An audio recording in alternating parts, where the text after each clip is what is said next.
The movie begins with a man named Joaquin in a basement, an electronics engineer. He uses a wheelchair and spends most of his time working with his dog, Casimiro, by his side. Lately, though, Casimiro has become very sick. The dog barely moves and spends most of the day lying in the same spot. Worried about his companion, Joaquin contacts a veterinarian to see if surgery could help. After reviewing the test results, he receives heartbreaking news. Casimiro is suffering from a serious mental condition that cannot be cured. Seeing the dog struggle every day becomes too painful for Joaquin. Believing it may be the only way to end his suffering, he decides to poison Casimiro's biscuits. But when the moment finally arrives, he cannot bring himself to do it. Before the dog can eat them, Joaquin quickly takes the poisoned biscuits away. Not long after, a woman named Berta arrives at the house with her young daughter, Betty. They have come because they saw Joaquin's advertisement for a room rental. Their arrival immediately annoys him, since he prefers living alone and avoiding other people. As they enter the house, Betty becomes curious about Casimiro and tries to get close to him. The dog reacts badly and growls at her. Joaquin quickly steps in and warns her to stay away, explaining that Casimiro does not trust strangers. After looking around the property, Berta decides that the room is exactly what she needs. Soon she and Betty move into the house. From the start, Joaquin keeps his distance and shows little interest in getting to know them. Berta, however, is much more open. She begins cleaning and organizing parts of the house and often tries to start conversations with him. During one of these talks, Berta shares details about her past. She explains that she once trained as a dancer and moved to the city hoping to build a successful career. Things did not go as planned, and over time she ended up working in strip clubs just to get by. As the days pass, Joaquin finds it harder to enjoy his quiet routine.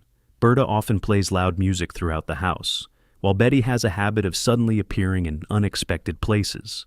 The constant activity slowly disrupts the peaceful life he is used to. One day, Berta searches for Betty, who often likes to hide around the house. While looking for her daughter, she notices an old damaged car and assumes it may have something to do with Joaquin's disability. Eventually, she finds Betty hiding inside a kitchen cupboard. Later, Berta notices several photographs showing Joaquin with his wife, daughter, and dog. From the pictures, she realizes that he has suffered a major personal loss. Around the same time, Joaquin's birthday arrives, and Berta and Betty prepare a special meal to celebrate it.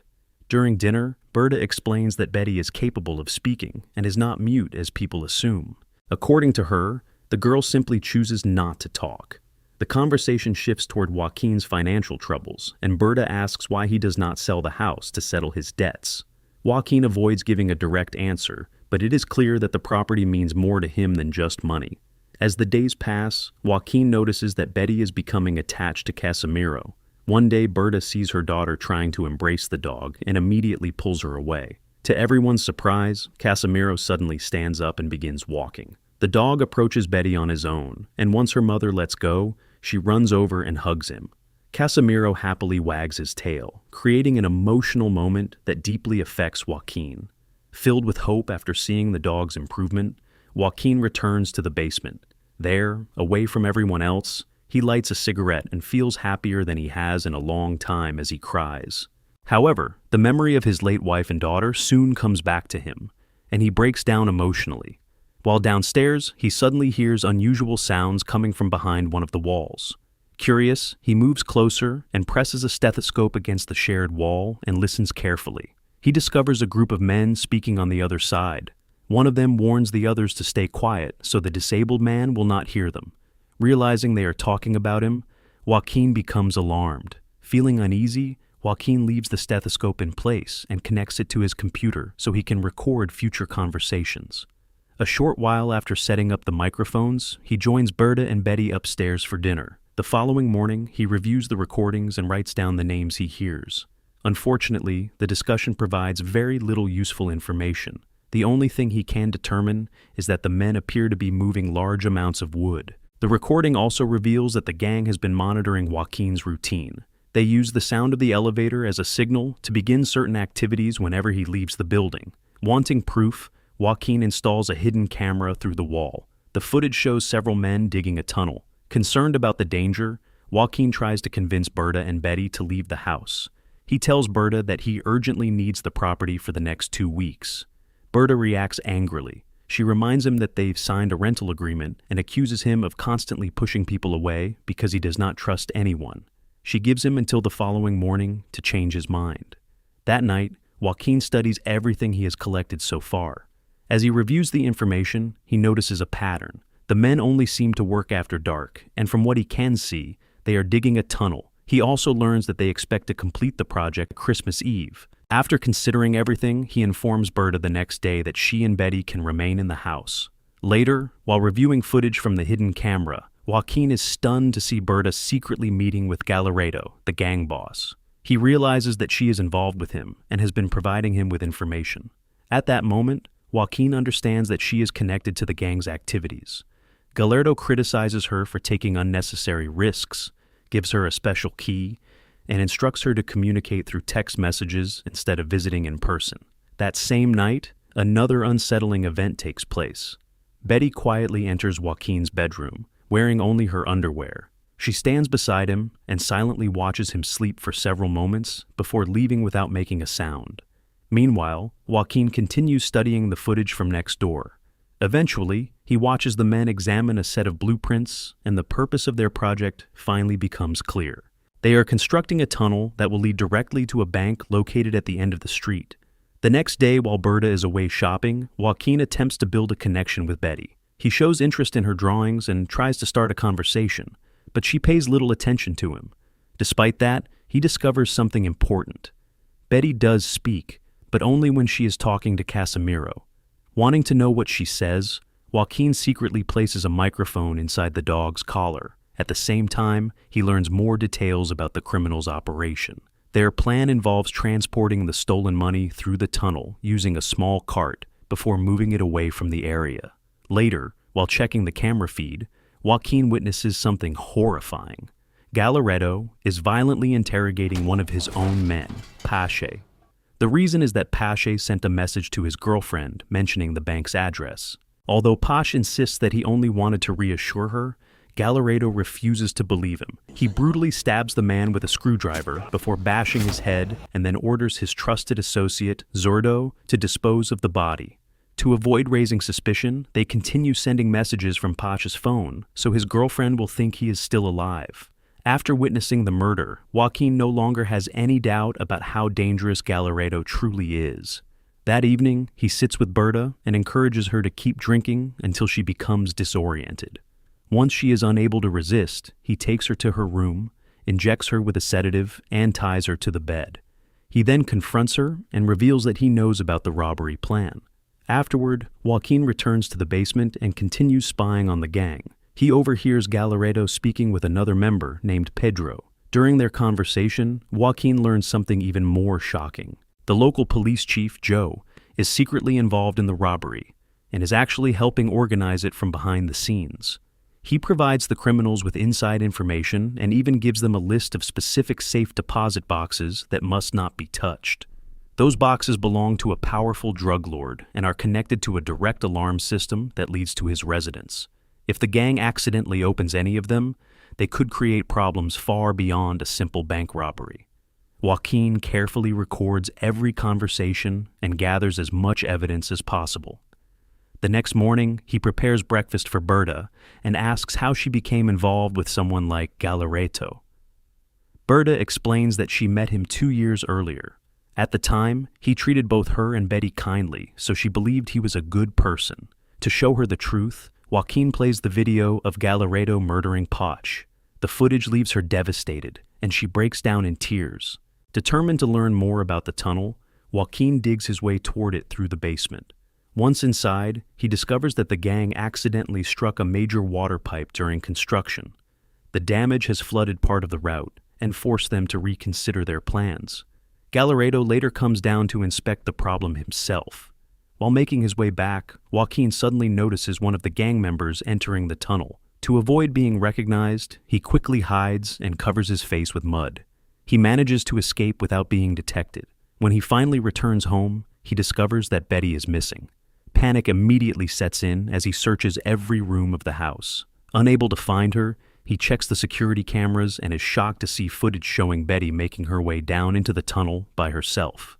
Later, the corrupt police chief Joe meets with the gang to go over the final details of the robbery. During the discussion, they confirm that the explosion beneath the bank vault will be triggered at the same moment the festival fireworks begin. The noise from the celebration will cover the sound of the blast and prevent anyone from becoming suspicious. During the meeting, Zurdo realizes that he has lost his watch. He becomes nervous because he fears Gallardo's reaction, but Gallardo trusts him enough not to make an issue out of it. Once the meeting is over and the gang leaves, Betty secretly returns to the tunnel. Joaquin spots her and quickly pulls her back out. Relieved that she is safe, he hugs her tightly. While checking her belongings, he discovers Zurdo's missing watch in her possession and takes it away. Soon afterward, Joaquin informs Berta that Betty has started speaking again. To prove it, he plays the recordings captured through the microphone attached to Casimiro's collar. As they listen, Betty reveals a terrible secret. She explains that Gallardo had been abusing her and threatening to kill her if she ever told anyone. The reason she had remained silent for so long was because she was terrified of him. Hearing her daughter's confession completely shatters Berta. She becomes overwhelmed with anger and grief and immediately wants revenge. Joaquin calms her down and promises that Gallardo will eventually face the consequences of his actions. While they are discussing what to do next, Gallardo calls Berta. To avoid raising suspicion, Joaquin instructs her to answer the call normally and assure him that everything is fine. She follows his instructions, and Gallardo remains unaware that anything has changed. 2 days later, the day of the robbery finally arrives. Before the gang enters the tunnel, Joaquin goes down there alone. He secretly removes the explosive device from its planned location and places it beneath the damaged water pipe instead. After that, he breaks into the bank vault from below and takes the money himself. While returning, he encounters several gang members entering the tunnel to carry out their final inspection before detonating the bomb. Moments later, the explosion occurs, filling the area with dust and confusion. Using the chaos to his advantage, Joaquin quickly makes his way back through the tunnel, returns to the basement, and seals the entrance behind him. Soon afterward, the gang proceeds with the robbery as planned. They enter the vault and begin loading bags of money onto their transport cart. However, they suddenly hear the sound of rushing water coming from the tunnel. One of the gang members goes to investigate and is horrified to discover that the damaged pipe has burst completely. Water is rapidly flooding the tunnel, making movement almost impossible. The trapped gang member calls for help, but the others inside the vault soon realize they cannot escape either. As the situation becomes worse, Gallardo decides to save himself. He takes Zurdo and Pedro with him and escapes just before part of the tunnel collapses. The remaining gang members are left behind as the water continues to rise. The flooding soon reaches Joaquin's basement as well. Knowing he has little time, he grabs the stolen money and hides it inside a closet. While doing so, he is shocked to discover that Berta has regained consciousness. Furious at being restrained, she attacks him and attempts to tie him up. Joaquin manages to overpower her and gives her another sedative injection. Because he is rushing to clean himself and remove any evidence linking him to the tunnel, he forgets to tie her up again afterward. Not long later, Joaquin goes outside and sees police officers surrounding the area. Pretending to know nothing, he tells them that water has flooded his basement and asks what is happening. At the same time, Joe contacts Gallardo to ask about the explosion. Gallardo claims that a water pipe burst unexpectedly and insists he has no idea what caused it. After learning about the tunnel connecting the bank to Joaquin's basement, Joe leads a search of the house. During the inspection, he watches Joaquin closely and begins to suspect that he knows more than he is admitting. While the search is underway, Gallardo calls Berta's phone. Joaquin quickly silences it before anyone can answer. Joe notices the phone and assumes it belongs to Joaquin. He takes it, writes down his number, and tells him to contact him immediately if he notices anything unusual. A short time later, Gallardo and several of his men arrive at the house disguised as police officers. They claim they need to search the property. Joaquin cooperates because refusing would only attract suspicion. Around the same time, Joe calls Gallardo and informs him that the drug lord's safe deposit box was also robbed during the operation. Gallardo says he is busy and ends the call. Meanwhile, Joaquin secretly uses Berta's phone to send Joe a message asking him to come to the house immediately. As Gallardo questions him, Joaquin claims that nobody else is in the house except for himself. He says the tenant who rented the room has already left. However, Betty suddenly walks out of one of the rooms, exposing his lie. Realizing something is wrong, Gallardo pulls out a pistol fitted with a suppressor. He orders his men to take Joaquin to Berta. When he sees her unconscious from the sedative, he commands his men to beat Joaquin while demanding answers. At that moment, Joe arrives and calls Berta's phone from outside, asking Joaquin to open the door. Gallardo answers instead and immediately becomes suspicious. He wants to know why Joe is using Berta's phone and where he got her number. Joe explains that the message was sent from her phone during the earlier house search. Hearing this, Gallardo finally realizes that Joaquin has been pulling the strings from the shadows. Enraged, he points a gun at him and demands the truth. But instead of giving an explanation, Joaquin suddenly turns to Zurdo and begs him to help. He keeps reminding him about the deal they supposedly made together. The accusation immediately grabs Gallardo's attention. He starts wondering if Zurdo secretly worked with Joaquin all along to steal the money and betray the rest of the gang.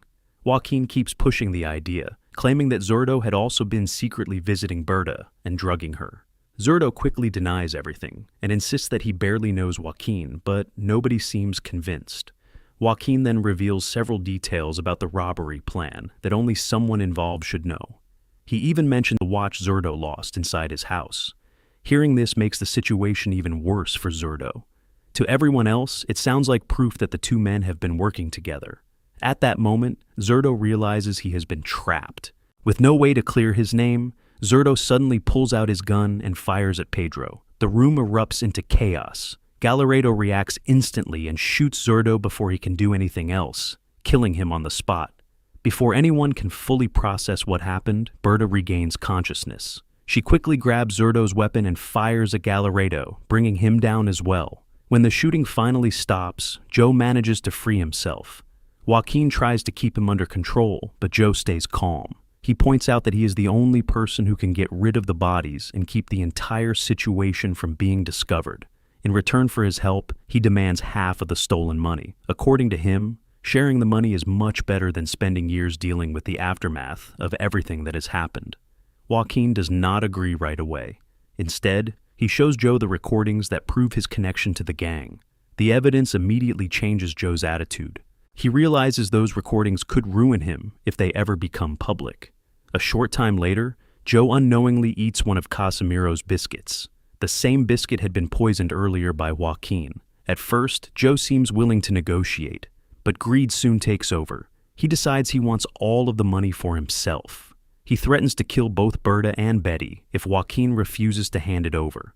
Left with no other choice, Joaquin gives him the money and lets him leave. As Joe drives away, the poison slowly begins to take effect. His focus starts fading, and it becomes harder for him to control the car. Before long, he loses control completely and crashes. The impact is so severe that the bodies hidden in the trunk are thrown out onto the road. Joe manages to crawl out of the wreck just moments before the vehicle bursts into flames, but the poison is still working through his body. After struggling for a short time, he finally collapses and dies. Several days later, Joaquin decides to leave everything behind. He sells the house and moves away. Berta and Betty go with him, and Casimiro is still by his side. Together, they start a new life and leave the past behind.